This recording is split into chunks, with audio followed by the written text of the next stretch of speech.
Good morning student. Class 10 आपका topic चल रहा है पीरियाडिक टेबल। क्या चल रहा है? पीरियाडिक टेबल, आवर्त सारणी। तो ध्यान दीजिएगा, पीरियाडिक टेबल में आपको बताया जा रहा था परमाणु त्रिज्या। क्या बताया गया था? परमाणु त्रिज्या, एटॉमिक रेडियस। क्लियर? अब नंबर आपका है आयनन विभव, आयोनाइजेशन पोटेंशियल।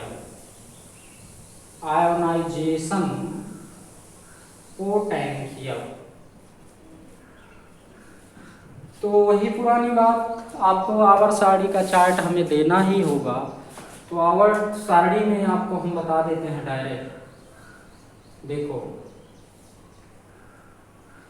ये फर्स्ट ए वर्ग है, ये सेकेंड ए वर्ग है, और सेकेंड ए फर्स्ट ए में हाइड्रोजन पहले आवर्त में, दूसरा तीसरा, ये दूसरा हो गया लिथियम, यहाँ हो गया बेरिलियम, और आगे जब गए थे तो पी ब्लॉक में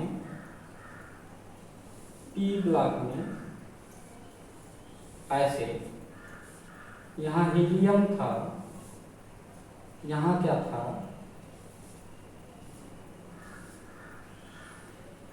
boron, carbon, nitrogen, oxygen, fluorine, neon, ये था। ठीक, अब हम दूसरे आवर्त पे ही एग्जाम्पल ले रहे हैं। दूसरे आवर्त पे चलिए, आवर्त सारणी में दूसरे आवर्त में lithium, beryllium, boron, carbon, nitrogen, oxygen, fluorine और नियॉन है। क्या करना होगा? देखिएगा, आयनन विभव क्या है। इसके पहले जो परमाणु त्रिज्या आपको बताया गया था, उसमें आपको बताया गया था कि नाभिक के केंद्र और बाह्य कोश के इलेक्ट्रॉन के बीच की दूरी को हम परमाणु त्रिज्या कहते हैं। परमाणु त्रिज्या को प्रभावित करने वाले दो कारक थे। नंबर 1 कोषों की संख्या, नंबर 2 नाभिकीय आवेश। कोषों की संख्या यानी वर्ग में ऊपर से नीचे जाने पर आवर्त संख्या बढ़ता गया, तो कोषों की संख्या बढ़ता गया, जिससे नाभिक के केंद्र और बाह्य कोश के इलेक्ट्रॉन के बीच की दूरी बढ़ती गई और परमाणु त्रिज्या बढ़ता गया। और बाएं से दाएं जाने पर नाभिकीय आवेश बढ़ा, जिससे नाभिक के केंद्र और बाह्य कोश के इलेक्ट्रॉन के बीच आकर्षण बल का मान बढ़ा और त्रिज्या क्या हो गई? छोटी। फिर ये बताया गया था कि अक्रिय गैसों की त्रिज्याएं बड़ी होती हैं। क्यों? क्योंकि अक्रिय गैसों में वैन डर वाल त्रिज्याएं पाई जाती हैं, इसलिए अक्रिय गैसों की त्रिज्याएं बड़ी होती हैं। अब सेकंड नंबर आता है आपका आयनन विभव। ध्यान दीजिए, किसी भी परमाणु से एक या एक से अधिक इलेक्ट्रॉन निकालने के लिए आवश्यक ऊर्जा को हम आयनन विभव कहते हैं। जैसे मान लिया कि कोई तत्व ए है, इसमें से एक इलेक्ट्रॉन आपने निकाल दिया, तो एक इलेक्ट्रॉन निकला तो ए पर क्या आ गया? प्लस चार्ज आ गया ना। तो एक इलेक्ट्रॉन निकला, तो एक इलेक्ट्रॉन निकालने के लिए आवश्यक ऊर्जा क्या कहलाएगा? आयनन विभव। आवश्यक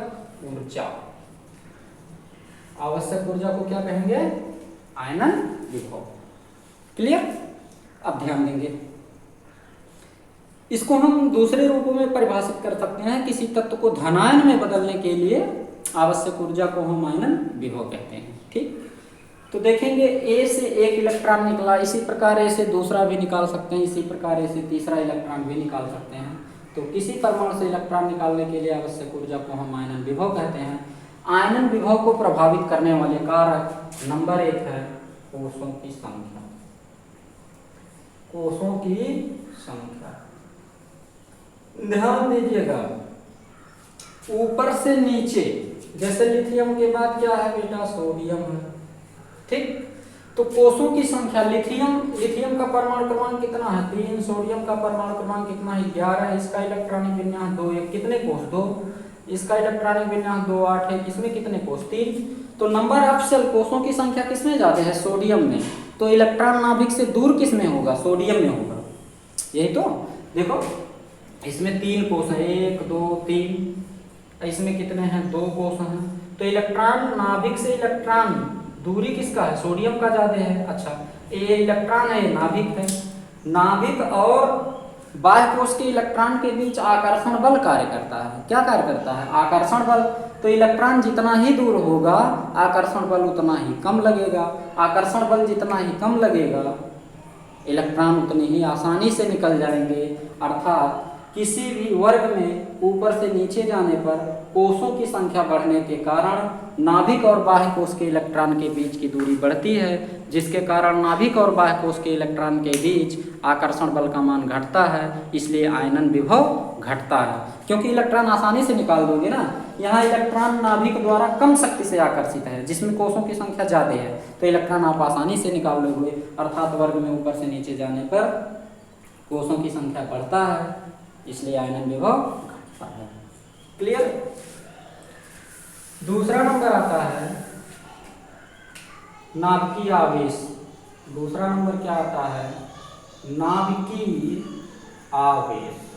ध्यान देंगे, न्यूक्लियर चार्ज। किसी भी आवर्त में बाएं से दाएं जाने पर नाभिकीय आवेश बढ़ता है। जैसे लिथियम है, beryllium, boron, carbon, nitrogen, oxygen, fluorine. तो सबसे ज्यादा आवेश किस पर है? फ्लोरीन पर है। किस पर है? फ्लोरीन पर है बेटा, ध्यान दीजिएगा, फ्लोरीन पर है। अब lithium, beryllium, boron, carbon, nitrogen, oxygen, fluorine, बाएं से दाएं जाने पर नाभिकीय आवेश बढ़ता है। अर्थात नाभिक और बाह्य कोश के इलेक्ट्रॉन के बीच आकर्षण बल का मान बढ़ता है। आकर्षण बल का मान बढ़ेगा तो इलेक्ट्रॉन नाभिक द्वारा अधिक शक्ति से आकर्षित होंगे, तो ऐसे इलेक्ट्रॉन को निकालने के लिए अधिक ऊर्जा की आवश्यकता होगी, अर्थात आयनन विभव बढ़ेगा। यानी किसी भी आवर्त में बाएं से दाएं जाने पर नाभिकीय आवेश बढ़ता है, जिसके कारण नाभिक और बाह्य कोश के इलेक्ट्रॉन के बीच की आकर्षण बल का मान बढ़ने से आयनन विभव बढ़ता है। यानी फ्लोरीन का आयनन विभव सबसे ज्यादा इस क्रम में हो जाएगा। ठीक, ये है आयनन विभव। किसी भी परमाणु से इलेक्ट्रॉन निकालने के लिए आवश्यक ऊर्जा को हम क्या कहते हैं? आयनन विभव।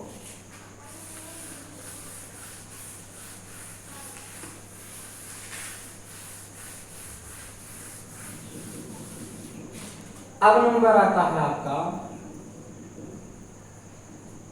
विद्युत ऋणात्मकता।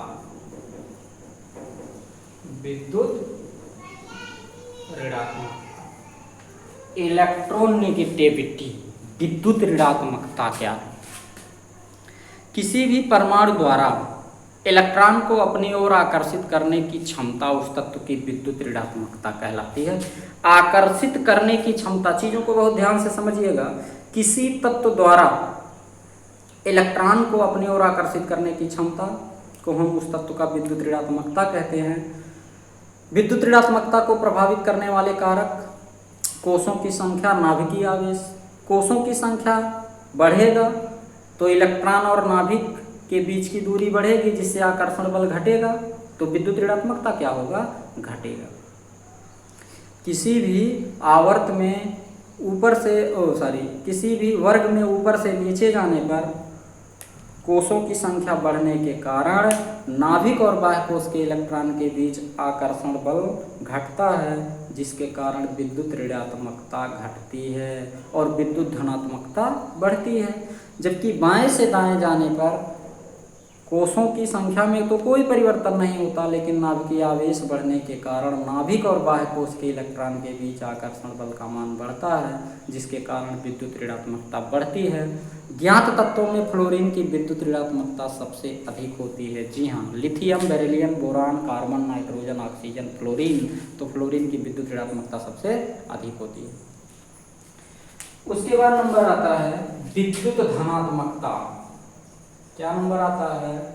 विद्युत धनात्मकता। ठीक, विद्युत धनात्मकता विद्युत ऋणात्मकता का उल्टा होगा। विद्युत धनात्मकता माने कोई तत्व जितनी ही शक्ति से धनायन में परिवर्तित होता है उसे हम विद्युत धनात्मकता कहते हैं। अर्थात कोई तत्व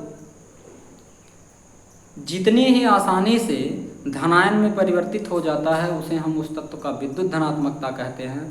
तो वर्ग में ऊपर से नीचे जाने पर नाभिक और बाह्य कोश के इलेक्ट्रॉन के बीच आकर्षण बल घटता है, जिससे तत्व का धनायन बनाने की प्रवृत्ति अधिक होती है, अर्थात धन विद्युतीय लक्षण बढ़ता है, अर्थात विद्युत धनात्मकता बढ़ता है।